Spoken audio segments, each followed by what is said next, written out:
Halo rekan-rekan semua, video ini dibuat bagi rekan-rekan yang masih sangat awam dengan istilah PKWT dan outsourcing, khususnya bagi rekan-rekan yang baru memasuki dunia kerja.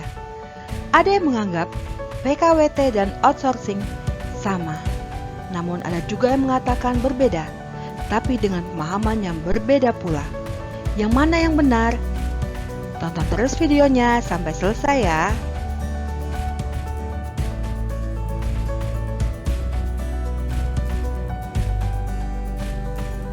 Sejak Undang-Undang Nomor 13 diundangkan pada tahun 2003, sampai sekarang masih ada yang belum memahami perbedaan antara PKWT dan outsourcing.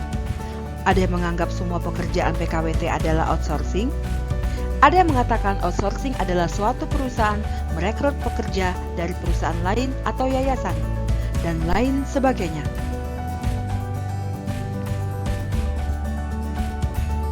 Jika kita lihat regulasinya, jelas diatur bahwa PKWT dan outsourcing adalah hal yang berbeda, walaupun dalam pelaksanaannya berkaitan. Sekarang kita lihat bagaimana dengan PKWT.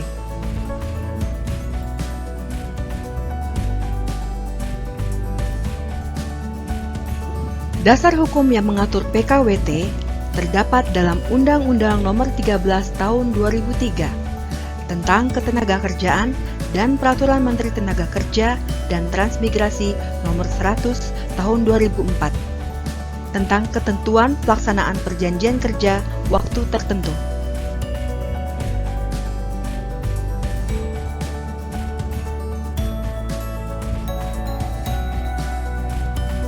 Sebelumnya kita lihat dulu pada pasal 1 angka 14. Dikatakan, perjanjian kerja adalah perjanjian antara pekerja buruh dengan pengusaha atau pemberi kerja yang memuat syarat-syarat kerja, hak, dan kewajiban para pihak.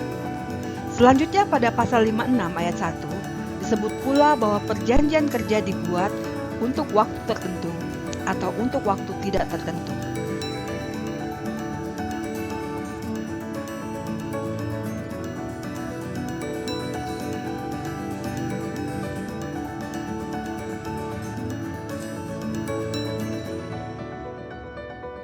Dari uraian kedua pasal tersebut, dapat diketahui bahwa PKWT adalah singkatan dari Perjanjian Kerja Waktu Tertentu atau di lingkungan perusahaan umumnya disebut dengan kontrak kerja, sedangkan untuk pekerjanya disebut pekerja kontrak.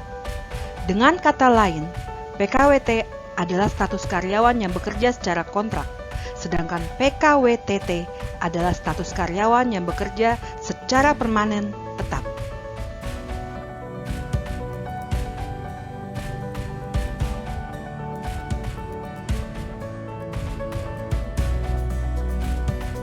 Sekilas saya sampaikan pekerjaan yang dapat dikerjakan oleh pekerja PKWT adalah pekerjaan yang selesai dalam waktu tertentu, yaitu A.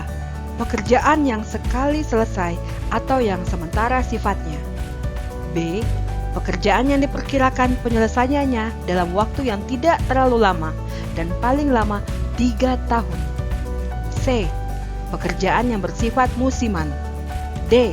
Pekerjaan yang berhubungan dengan produk baru, kegiatan baru, atau produk tambahan yang masih dalam percobaan atau penjajakan. E. Ada tambahan satu lagi, yaitu pekerjaan harian lepas yang diatur dalam Kepmenangkertrans Nomor 100 Tahun 2004. Untuk penjelasan lebih lengkap mengenai PKWT dapat dilihat pada video saya sebelumnya.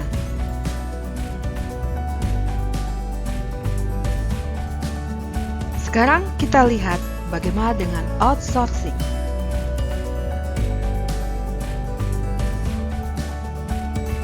Dasar hukum yang mengatur outsourcing terdapat dalam Undang-Undang Nomor 13 Tahun 2003 tentang Ketenagakerjaan dan Peraturan Menteri Ketenagakerjaan Nomor 19 Tahun 2012 tentang syarat-syarat penyerahan sebagian pelaksanaan pekerjaan kepada perusahaan lain dan Peraturan Menteri Ketenagakerjaan Nomor 11 Tahun 2019 tentang perubahan kedua Peraturan Menteri Tenaga Kerja dan Transmigrasi Nomor 19 Tahun 2012.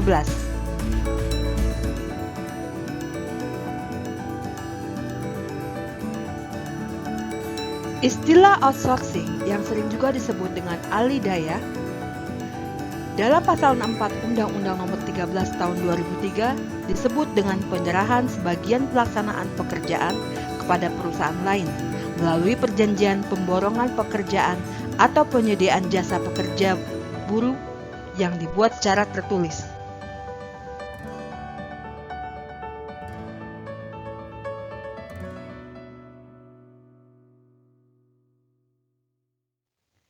Sehingga dari pasal 64 tersebut, diketahui bahwa ada dua jenis outsourcing yang dilakukan melalui pemborongan pekerjaan dan melalui perusahaan penyediaan jasa pekerja buruh yang disingkat dengan PPJP.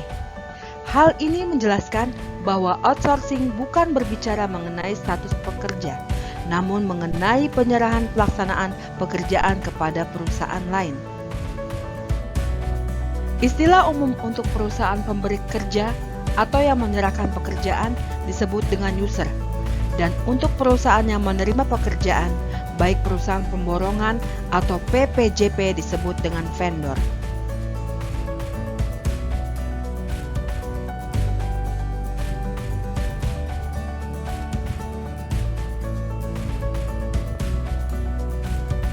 Dari skema berikut, kita lihat user menyerahkan sebagian pekerjaan kepada vendor yang diikat melalui suatu perjanjian. Selanjutnya, vendor akan melaksanakan pekerjaan sesuai dengan perjanjian. Kita lihat posisi pekerjaannya. Dalam pelaksanaan pekerjaan, walaupun vendor melakukan pekerjaan yang diperjanjikan di perusahaan vendor atau di perusahaan user, namun hubungan kerja antara pekerja adalah dengan vendor, bukan dengan user. Sehingga segala hal yang berkaitan dengan hak-hak pekerja merupakan tanggung jawab vendor.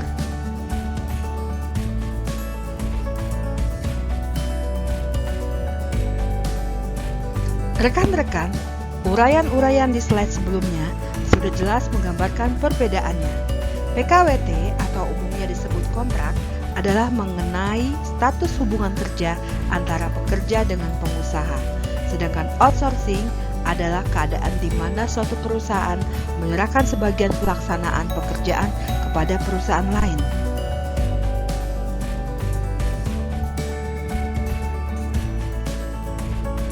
Demikian penjelasan singkat mengenai perbedaan PKWT dan outsourcing. Untuk penjelasan lebih detail mengenai PKWT dan juga mengenai outsourcing dapat dilihat di video saya sebelumnya. Terima kasih dan semoga bermanfaat. Nantikan update selanjutnya seputar peraturan ketenagakerjaan dengan mengikuti channel ini, agar saya bisa update terus. Mohon tekan tombol subscribe, lonceng, dan like-nya ya. Jika ada saran dan pertanyaan, dapat disampaikan di kolom komentar.